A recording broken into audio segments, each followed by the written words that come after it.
Good morning friends, मैं विनोद राजपूत आपका अपने परिवार एलिट ज्ञान पर बहुत बहुत स्वागत करता हूं। जैसा कि आपको पता है कि आरआरबी ग्रुप डी एग्जाम्स जो कि 3 अगस्त से चल रहे हैं अब तक, उसकी हम 4 से 5 शिफ्ट का एनालिसिस करवा चुके हैं। आपका 3 अगस्त का, 8 अगस्त, 9 अगस्त, 10 अगस्त, 11 अगस्त, आज है 12 अगस्त।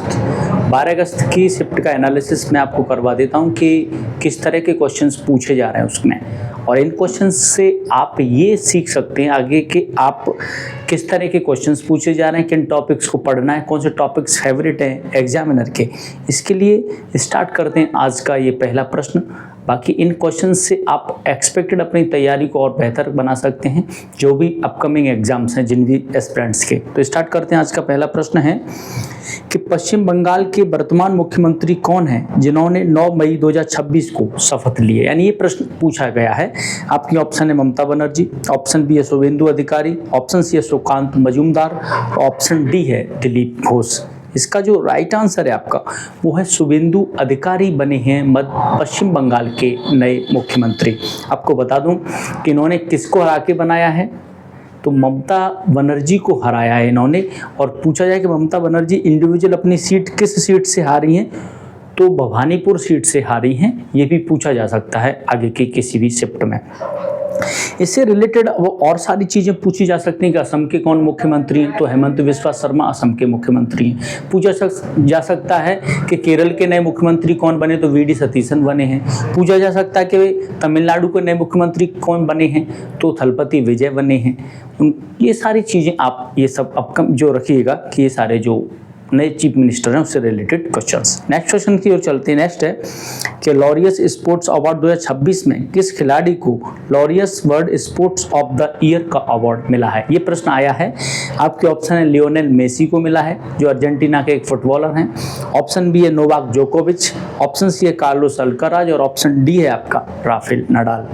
इसका जो राइट आंसर है आपका वो है कार्लोस अल्काराज को मिला है आपका Laureus world sportsman of the year का अवार्ड। आपको बता दूं कि कार्लोस अल्काराज का संबंध स्पेन के एक देश के टेनिस स्टार हैं।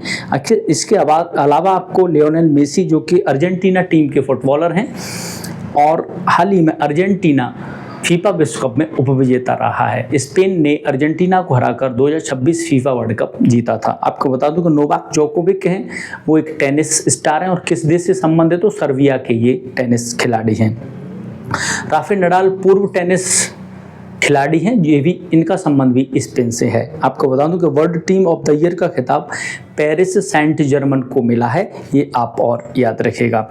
नेक्स्ट क्वेश्चन की ओर चलते हैं। नेक्स्ट आपका कि लॉरियस स्पोर्ट्स अवार्ड 2026 में world sports women of the year का पुरस्कार किसे मिला है। मेंस का कार्लोस अल्काराज, आपका वुमेन्स का पूछा जा रहा है। इसमें आपके ऑप्शन है आरियाना साबलेंका, ऑप्शन बी है एगा स्वियाटेक, ऑप्शन सी है नाओमी ओसाका, और ऑप्शन डी आपका कोको गॉफ। इसका जो राइट आंसर है वो है आरियाना साबलेंका को मिला है आपका women's sportsman women of the year award का ये अवार्ड, याद रखिएगा। नेक्स्ट इसमें एक और अगर पूछा जा सकता है जो फैक्ट में है कि world breakthrough of the year का पुरस्कार लैंडो नरिश को मिला है, ये आप याद रखें। नेक्स्ट क्वेश्चन है केंद्रीय बजट 2026-27 में आयुष मंत्रालय को कुल कितनी बजट राशि आवंटित की गई है। आयुष मंत्रालय को ये पूछा जा रहा है आपसे। इससे पहले रक्षा मंत्रालय के लिए पूछा गया था 9 अगस्त के शिफ्ट में, ये आप याद रखिएगा। आपके ऑप्शन है 12,133 करोड़ रुपए, ऑप्शन बी है 292 करोड़ रुपए, ऑप्शन सी आपका 4,479.88 करोड़ रुपए, और ऑप्शन डी है आपका 448.93 करोड़ रुपए। इसका जो राइट आंसर है आपका कि आयुष मंत्रालय की जो राशि दी गई है, जो उसके लिए आवंटित की गई है, वो 448.93 करोड़ रुपए रखी गई है। आपको बता दूं कि युवा मामले एवं खेल मंत्रालय को 4,479.88 करोड़। तो पूछा जाए कि प्रश्न ये आगे आ सकता है मैं किसी भी शिफ्ट में कि युवा मामले एवं खेल मंत्रालय को कितनी राशि आवंटित की गई है, तो 4,479.88 करोड़, याद रखिएगा। ये इंपोर्टेंट फैक्ट है, याद रखिए। रक्षा मंत्रालय से प्रश्न आ चुका है, आपका आयुष मंत्रालय से आ चुका है, मे भी खेल मंत्रालय से पूछ ले, ये सब आप याद रखिएगा। नेक्स्ट क्वेश्चन है आपका कि भारतीय रिजर्व बैंक आरबीआई द्वारा 2006 में 11वां वित्तीय साक्षरता सप्ताह किस अवधि में आयोजित किया गया? ये प्रश्न आया है आपका। ऑप्शन है 9 से 13 फरवरी के बीच, ऑप्शन बी है 14 से 18 मार्च, ऑप्शन सी है 1 से 5 अप्रैल और ऑप्शन डी है आपका 10 से 15 जनवरी। इसका जो राइट आंसर है वो है 9 से 13 फरवरी के बीच आयोजित किया था अपना 11वां वित्तीय साक्षरता सप्ताह। ये आप याद रखिएगा। ये प्रतिवर्ष वित्तीय जागरूकता को बढ़ाने के लिए किया जाता है, ये आप रखें। आपको बता दूं कि आरबीआई जो कि रिजर्व बैंक ऑफ इंडिया सबसे भारत का बड़ा बैंक है, इसकी स्थापना यंग हिल्टन कमीशन की सिफारिश पर 1935 में की गई थी। याद रखिएगा, कौन सी कमीशन की सिफारिश पर? यंग हिल्टन कमीशन की सिफारिश पर की गई थी। नेक्स्ट क्वेश्चन की ओर चलते हैं। नेक्स्ट है कि वर्ष 2026 में आरबीआई वित्तीय साक्षरता सप्ताह की मुख्य थीम क्या थी? ये प्रश्न पूछा है। आपके ऑप्शन है go digital go secure, option B आपका KYC your first step to safe banking, option C आपका स्मार्ट बैंकिंग सेफ फ्यूचर और ऑप्शन डी आपका माइक्रो फाइनेंस फॉर एवरीवन, यानी सबके लिए, माइक्रो फाइनेंस फॉर एवरीवन। इसका जो राइट आंसर है आपका वो है KYC for your first step to safe banking. ये इसका थीम था, याद रखिएगा। Your first step to safe banking, ये इसका था, मैं आपको बता दिया। नेक्स्ट क्वेश्चन की ओर चलते हैं। नेक्स्ट है कि हाल ही में किन अंतरिक्ष एजेंसियों के संयुक्त मिशन के तहत 4 अंतरिक्ष यात्रियों को अंतर्राष्ट्रीय स्टेशन ISS भेजा गया है? आपके ऑप्शन है इसरो और जाक्सा, ऑप्शन बी है ESA और रॉसकॉस्मोस, ऑप्शन सी है नासा और स्पेस एक्स के और ऑप्शन डी है नासा और ब्लू ओरिजिन। इसका जो राइट आंसर है आपका वो है नासा और स्पेस एक्स के कुछ वैज्ञानिक, कुछ एजेंसियों के द्वारा अंतरिक्ष, जो अंतर्राष्ट्रीय अंतरिक्ष स्टेशन है वहाँ पर भेजा गया है। आपको बता दूं कि नासा जो नेशनल एरोनॉटिक्स स्पेस एजेंसी जो कि USA की है, और एक निजी स्पेस एजेंसी है आपका स्पेस एक्स के वाणिज्यिक क्रू प्रोग्राम के तहत 4 अंतरिक्ष यात्रियों को अंतर्राष्ट्रीय अंतरिक्ष स्टेशन पर भेजा गया है। पूछा जाए कितने लोगों को भेजा गया है तो 4 को भेजा गया है, याद रखिएगा। किस किस के द्वारा? नासा और स्पेस एक्स के द्वारा। नेक्स्ट क्वेश्चन है आपका कि हाल ही में वाणिज्यिक अंतरिक्ष क्षेत्र के EXIM 4 मिशन में किस भारतीय अंतरिक्ष यात्री ने पायलट की भूमिका निभाई है? यानी पूछा जा रहा है कि किस भारतीय जो अंतरिक्ष यात्री है उसने पायलट की भूमिका निभाई है। आपके ऑप्शन है राकेश शर्मा, ऑप्शन बी है रवीश मल्होत्रा, ऑप्शन सी आपका राजा चौधरी और ऑप्शन डी है आपका शुभांशु शुक्ला। इसका जो राइट आंसर है वो है कि जो भारतीय अंतरिक्ष यात्री हैं जिन्होंने पायलट की भूमिका निभाई है वो हैं आपके शुभांशु शुक्ला, याद रखिएगा। राकेश शर्मा भारत के प्रथम अंतरिक्ष यात्री हैं, ये आप याद रखें। नेक्स्ट क्वेश्चन की ओर चलते हैं। नेक्स्ट आपका कि उत्तर प्रदेश के किस जिले में स्थित पटना पक्षी अभ्यारण्य को भारत का 97वें रामसर स्थल के रूप में घोषित किया गया है? आपके ऑप्शन है बलिया, ऑप्शन बी है क्या ये अलीगढ़ में है, ऑप्शन सी क्या ये एटा में है और ऑप्शन डी है क्या ये आगरा में है। इसका जो राइट आंसर है कि जो पटना पक्षी अभ्यारण्य है वो उत्तर प्रदेश के एटा जिले में स्थित है। ये भारत का 97वां रामसर स्थल है। पूछा जाए कि उत्तर प्रदेश का एक और नया किया गया है अभी हाल ही में शेखा झील पक्षी अभ्यारण्य, जो भारत का 99वां रामसर साइट है, वो किस जिले में ये पूछा जाए तो शेखा पक्षी अभ्यारण्य है आपका अलीगढ़ में, ये आप याद रखिएगा। नेक्स्ट क्वेश्चन की ओर चलते हैं कि 5 जून 2026 को भारत का 100वां रामसर साइट बनने वाला सुरहाताल, जिसका अन्य नाम है जयप्रकाश नारायण पक्षी अभ्यारण्य, उत्तर प्रदेश के किस जिले में है? आपके ऑप्शन है क्या उन्नाव में है, ऑप्शन बी बलिया है, ऑप्शन सी गोंडा है और ऑप्शन डी है क्या वो इटावा है।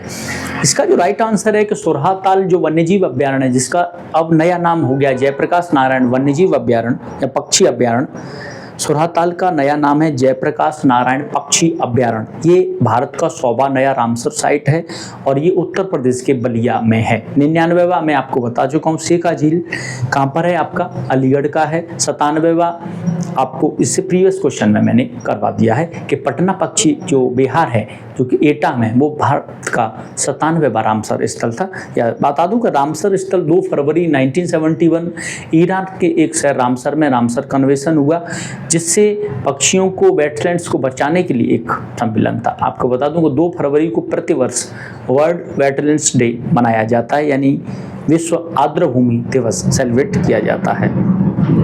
नेक्स्ट है कि संस्थान समीर भारत सरकार के किस केंद्रीय मंत्रालय के प्रशासनिक नियंत्रण के तहत कार्य करता है? आपके ऑप्शन है इलेक्ट्रॉनिक्स और सूचना प्रौद्योगिकी मंत्रालय के, ऑप्शन बी है रक्षा मंत्रालय, ऑप्शन सी है विज्ञान और प्रौद्योगिकी मंत्रालय, और ऑप्शन डी है आपका भारी उद्योग मंत्रालय। इसका जो राइट आंसर है आपका वो है आपका ऑप्शन नंबर ए, यानी इलेक्ट्रॉनिक्स और सूचना प्रौद्योगिकी मंत्रालय के द्वारा है।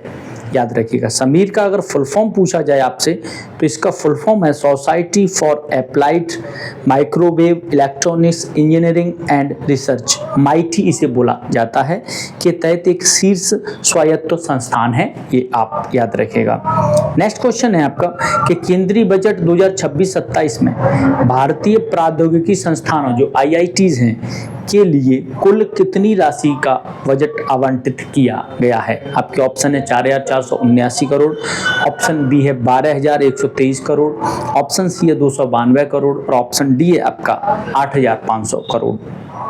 IIT के लिए पूछा रहा है कि कितना जो बजट है वो आवंटित किया गया है, और इसका राइट आंसर है वो 12,123 करोड़ रुपए का बजट आवंटित किया गया है, 12,123 याद रखिएगा।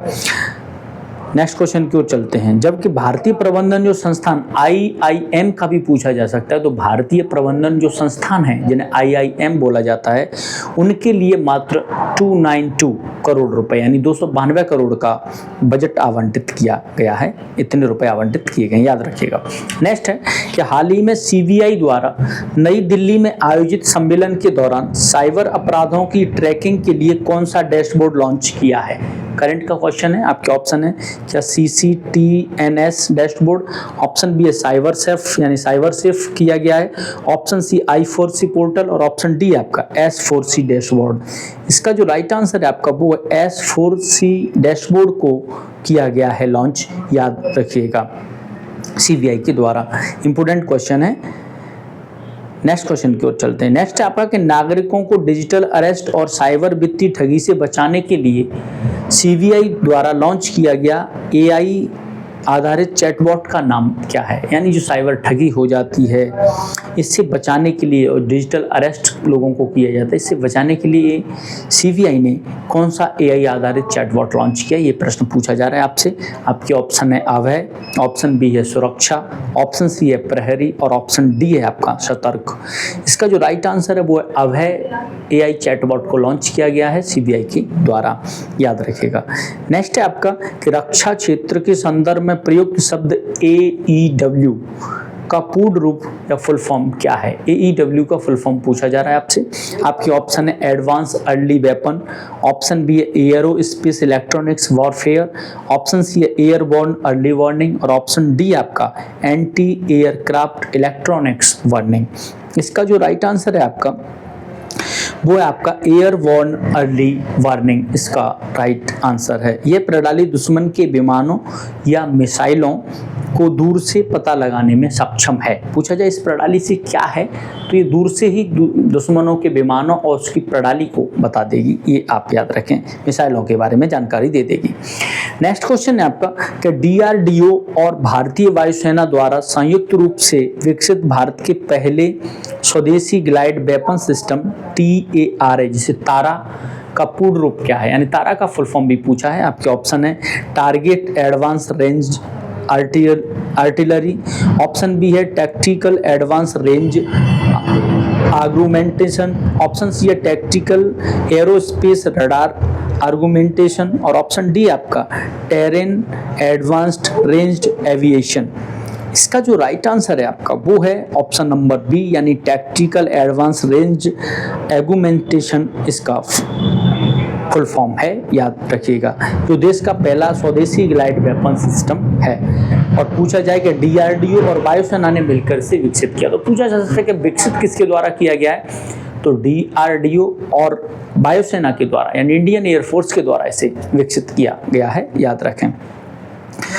नेक्स्ट है कि वर्ष 2026 में पब्लिक अफेयर्स सार्वजनिक मामलों के क्षेत्र में उल्लेखनीय योगदान के लिए केरल के किसी व्यक्ति को पद्म विभूषण से सम्मानित किया गया है।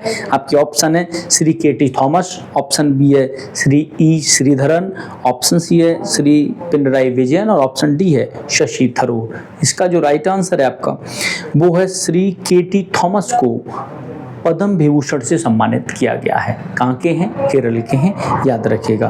बता दूं कि KT थॉमस और मरणोपरांत VS अच्युतानंदन को वर्ष 2026 में पद्म विभूषण से सम्मानित किया गया है। इसके अलावा किसी और किया गया है VS अच्युतानंदन को, याद रखिएगा। नेक्स्ट है आपका कि जनवरी 2026 में fit India Sundays on cycle पहल के 58वें संस्करण ने साइक्लोथ्रॉन का आयोजन किस IIT के द्वारा किया गया है? आपके ऑप्शन है IIT दिल्ली के द्वारा, ऑप्शन बी है IIT Madras, option C IIT Roorkee और ऑप्शन डी आपका IIT बॉम्बे। इसका जो राइट आंसर है वो IIT रुड़की के द्वारा किया गया है, ये आप याद रखिएगा। Fit India Sundays on cycle का 58वां संस्करण IIT रुड़की, याद रखिएगा।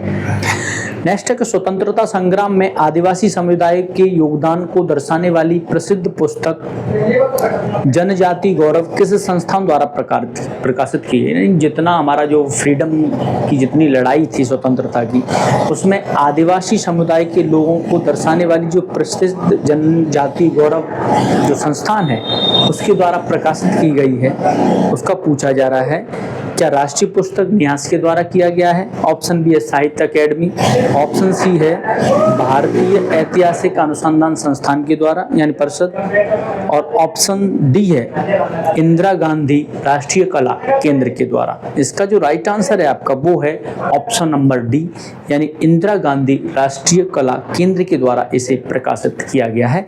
इंपोर्टेंट क्वेश्चन है।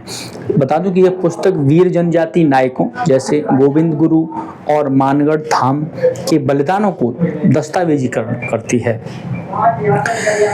नेक्स्ट क्वेश्चन है कि जुलाई 2026 में प्रोजेक्ट 17A के तहत भारतीय नौसेना के बेड़े में शामिल किए गए छठे आधुनिक स्वदेशी स्टील्थ फ्रिगेट युद्धपोत का नाम क्या है? आपके ऑप्शन है INS Vindhyagiri, option B INS Mahendragiri, option C INS Taragiri और ऑप्शन डी है INS उदयगिरी। इसका जो राइट आंसर है वो है INS महेंद्रगिरी नाम है उसका, जिसे हाल ही में शामिल किया गया है। इसे पूछा जाए मुंबई के मझगांव डॉक शिपयार्ड से लिमिटेड से निर्मित किया गया और राजनाथ सिंह ने इसे कमीशन किया, ये भी आप याद रखिएगा। भारत के रक्षा मंत्री हैं वर्तमान में राजनाथ सिंह। नेक्स्ट है कि जब एक धातु किसी अन्य धातु के लवण विलयन से अभिक्रिया करती है तो विस्थापन अभिक्रिया जो डिस्प्लेसमेंट रिएक्शन होने की मुख्य शर्त क्या है? आपके ऑप्शन है प्रतिक्रिया करने वाली धातु का लवण विलयन वाली धातु से अधिक अभिक्रियाशील यानी मोर रिएक्टिव हो जाता है, ऑप्शन सी दोनों धातुओं का समान रूप से अभिक्रियाशील होना है, ऑप्शन सी है प्रतिक्रिया करने वाले धातु का कम अभिक्रियाशील होना और ऑप्शन डी है आपका विलयन का अत्यधिक गर्म होना।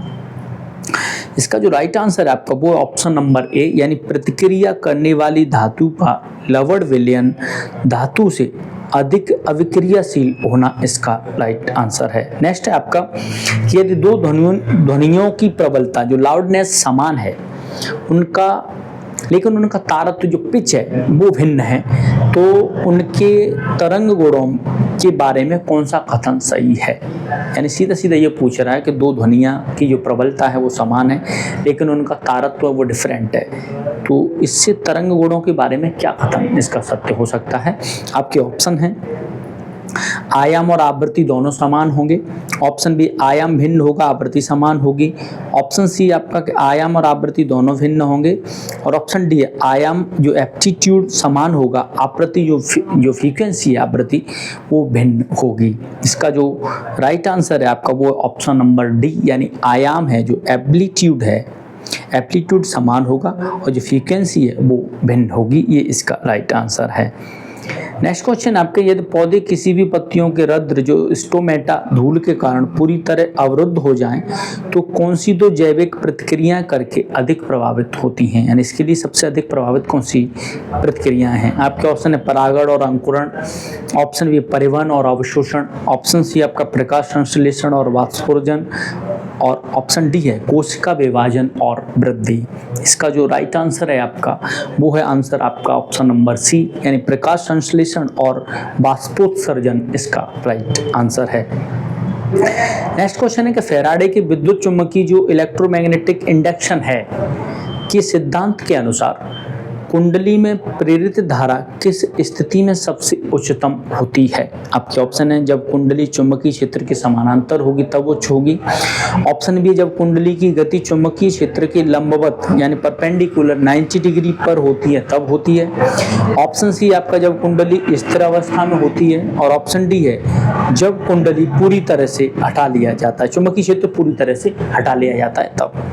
इसका जो राइट आंसर है वो ऑप्शन नंबर बी है, यानी जब कुंडली की गति चुंबकीय क्षेत्र के लंबवत परपेंडिकुलर होती है तब ये सिद्धांत बिल्कुल प्रेरित धारा करता है, उच्चतम होता है। नेक्स्ट क्वेश्चन की ओर चलते हैं। नेक्स्ट है आपका कि दी गई रासायनिक प्रतिक्रिया ZnO plus C ZnO plus CO में किस पदार्थ का अपचयन यानी रिडक्शन हो रहा है और क्यों? आपके ऑप्शन है जिंक ऑक्साइड यानी JnO का, ऑप्शन बी कार्बन यानी सी का क्योंकि यह ऑक्सीजन प्राप्त कर रहा है, ऑप्शन डी है जिंक का क्योंकि यह धातु बना रहा है या बन रहा है, और ऑप्शन डी है कार्बन मोनोऑक्साइड यानी CO जिसे बोला जाता है क्या क्योंकि यह गैस है। इसका राइट आंसर है वो ऑप्शन नंबर बी, यानी जिंक ऑक्साइड जो ZnO है उसका हो रहा है रिडक्शन क्योंकि यह ऑक्सीजन खो रहा है, और बिल्कुल यही हो रहा है, ZnO अपना ऑक्सीजन खो रहा है क्योंकि जिंक प्लस कार्बन मोनोऑक्साइड बाद में बन रहे हैं, याद रखिएगा। नेक्स्ट है आपका सह संयोजक योजकों जो कोवालेंट कंपाउंड्स का गलनांक जो मेल्टिंग पॉइंट और क्वथनांक सामान्यतः कम क्यों होता है, आपसे ये पूछा जा रहा है। आपकी ऑप्शन है क्योंकि उनके परमाणुओं के बीच आयनिक बंध बहुत मजबूत होते हैं, क्या ये कारण है? ऑप्शन बी है क्योंकि वे आसानी से वाष्पित नहीं होते, क्या ये कारण है? ऑप्शन सी है क्योंकि उनके अणुओं के बीच कमजोर अंतर आणविक बल यानी वीक इंटरमोलिकुलर फोर्स होता है इसलिए हो रहा है, और ऑप्शन डी क्योंकि वे विद्युत के सुचालक हैं। इसका जो राइट आंसर है आपका वो है ऑप्शन नंबर सी, यानी क्योंकि उनके अणुओं के बीच जो कमजोर अंतर आणविक फोर्स होता है, वीक इंटरमोलिकुलर फोर्स होता है, इसके कारण ये हो रहा है।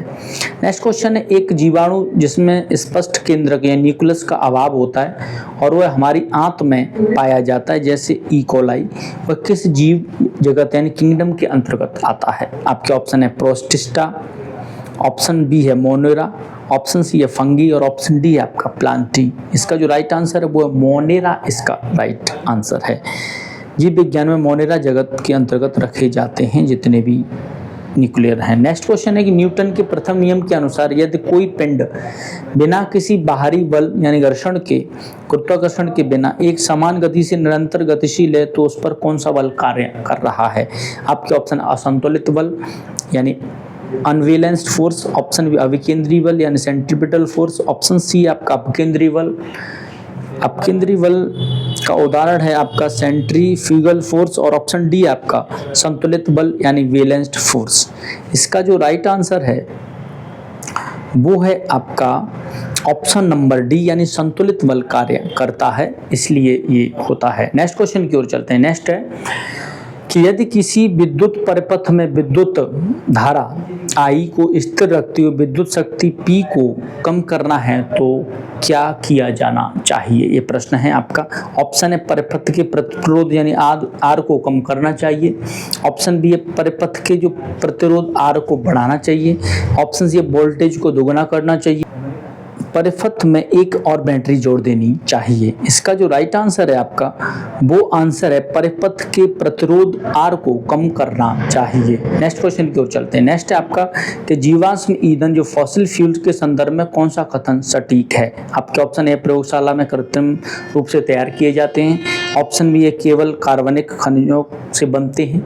ऑप्शन सी है कोयला, पेट्रोलियम और प्राकृतिक गैस इसके उदाहरण हैं जो लाखों वर्ष पूर्व दबे जीवों को अवशेषी बने हैं।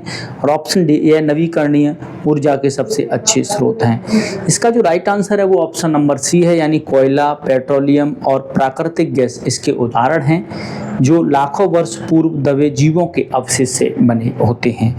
नेक्स्ट क्वेश्चन की ओर चलते हैं। नेक्स्ट है आपका कि मानव शरीर में न्यूरॉन मुख्य रूप से क्या कार्य करता है। आपके ऑप्शन रक्त का शुद्धिकरण, ऑप्शन बी है मस्तिष्क और शरीर के अन्य अंगों के बीच विद्युत और रासायनिक संकेतों को भेजना और प्राप्त करना, ऑप्शन सी है भोजन को पचाने एवं एंजाइमों का स्राव करना, ऑप्शन सी ऑक्सीजन और फेफड़ों से हृदय तक ले जाने। न्यूरॉन का काम पूछा जा रहा है आपसे और इसका राइट आंसर है वो ऑप्शन नंबर बी, यानी मस्तिष्क और शरीर के कुछ अंगों के बीच विद्युत और रासायनिक संकेतों को भेजना या प्राप्त करना, ये न्यूरॉन का कार्य होता है। नेक्स्ट क्वेश्चन की ओर चलते हैं।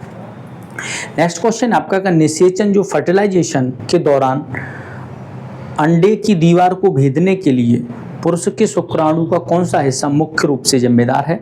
आपके ऑप्शन है शीर्ष भाग, ऑप्शन बी है आपका मध्य भाग, ऑप्शन सी है पूंछ और ऑप्शन डी आपका माइटोकॉन्ड्रिया। इसका जो राइट आंसर है वो है शीर्ष भाग इसके लिए रेस्पॉन्सिबल होता है। नेक्स्ट क्वेश्चन है आपका, नेक्स्ट क्वेश्चन की ओर चलते हैं। सेकंड वेट करें।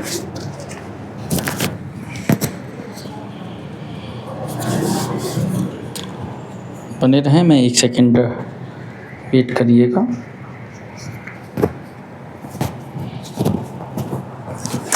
नेक्स्ट क्वेश्चन है आपका कि निम्नलिखित में से कौन सा अंग महिला प्रजनन का हिस्सा नहीं है, अर्थात वह पुरुष प्रजनन अंग है। आपके ऑप्शन है फैलोपियन ट्यूब, ऑप्शन बी है अंडाशय यानी ओवेरी, ऑप्शन सी है गर्भाशय यानी यूटेरस, ऑप्शन डी है वेस डिफरेंस। इसका जो राइट आंसर है आपका वो है आपका वेस डिफरेंस, इसका राइट आंसर है। जो महिला प्रजनन तंत्र का हिस्सा नहीं है वेस डिफरेंस, बाकी गर्भाशय, अंडाशय, फैलोपियन ट्यूब ये all are the part of महिला प्रजनन तंत्र का ये होता है। नेक्स्ट है आपका कि यदि कोई कण निर्देशांक 0 गति करके शुरू करके निर्देशांक 4-3 पर रुकता है तो निर्देशांक के रूप में उसका विस्थापन जो डिस्प्लेसमेंट क्या होगा। आपके ऑप्शन हैं 3-4, ऑप्शन बी है -4,3, ऑप्शन सी है 4,-3 और ऑप्शन डी है 0. इसका जो राइट आंसर है आपका वो आंसर है 4,-3, ये आप याद रखिएगा। नेक्स्ट क्वेश्चन की ओर चलते हैं। नेक्स्ट है जब कोई व्यक्ति खांसी और श्वसन संबंधी समस्या से पीड़ित होता है तो श्वसन तंत्र का कौन सा रक्षात्मक हिस्सा अपने या सबसे पहले प्रभावित होता है। आपके ऑप्शन है एल्वियोली, ऑप्शन बी है सीलिया और बायोमार्ग, ऑप्शन सी है डायाफ्राम और ऑप्शन डी है स्वर यंत्र। इसका जो राइट आंसर है आपका वो है सीलिया और बायोमार्ग सबसे ज़्यादा प्रभावित होते हैं इसके केस में।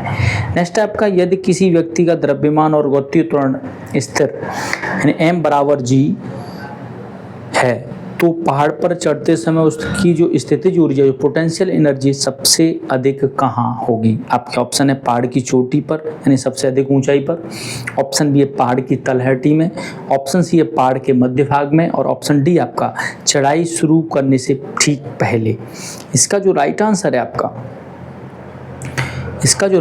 आपका वो है पहाड़ की चोटी पर यानी सबसे अधिक ऊंचाई पर होगी, ये आप याद रखिएगा। नेक्स्ट क्वेश्चन है कि समस्थानिकों जो आइसोटोप्स को परिभाषित करने वाला सही कथन कौन सा है, यानी आइसोटोप्स को कौन सबसे ज़्यादा परिभाषित कर रहा है ये पूछा है आपसे प्रश्न। आपके ऑप्शन है परमाणु संख्या और द्रव्यमान संख्या दोनों समान होते हैं, क्या ये आइसोटोप्स को परिभाषित कर रहा है।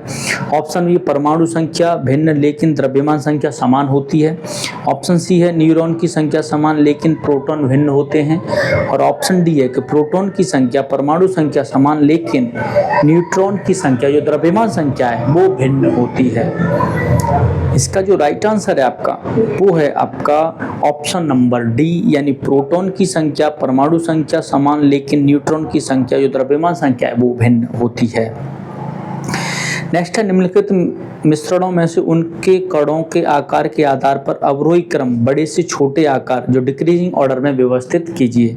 आपके ऑप्शन है बिलियन, greater than colloid, greater than निलंबन। ऑप्शन बी आपका कोलाइड ग्रेटर देन बिलियन, ग्रेटर देन निलंबन। ऑप्शन सी आपका निलंबन ग्रेटर देन कोलाइड और ग्रेटर देन बिलियन। और ऑप्शन डी आपका निलंबन ग्रेटर देन बिलियन, ग्रेटर देन कोलाइड। इसका जो राइट आंसर है आपका वो ऑप्शन नंबर बी, यानी आपका निलंबन ग्रेटर देन कोलाइड और ग्रेटर देन बिलियन इसका राइट आंसर है।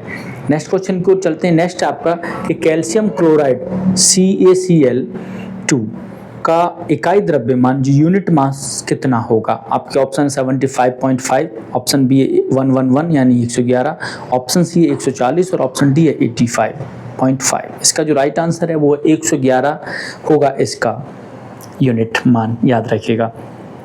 नेक्स्ट है आपका कि माध्यम के आधार पर ध्वनि की गति का सही घटता हुआ क्रम जो डिसेंडिंग ऑर्डर क्या है?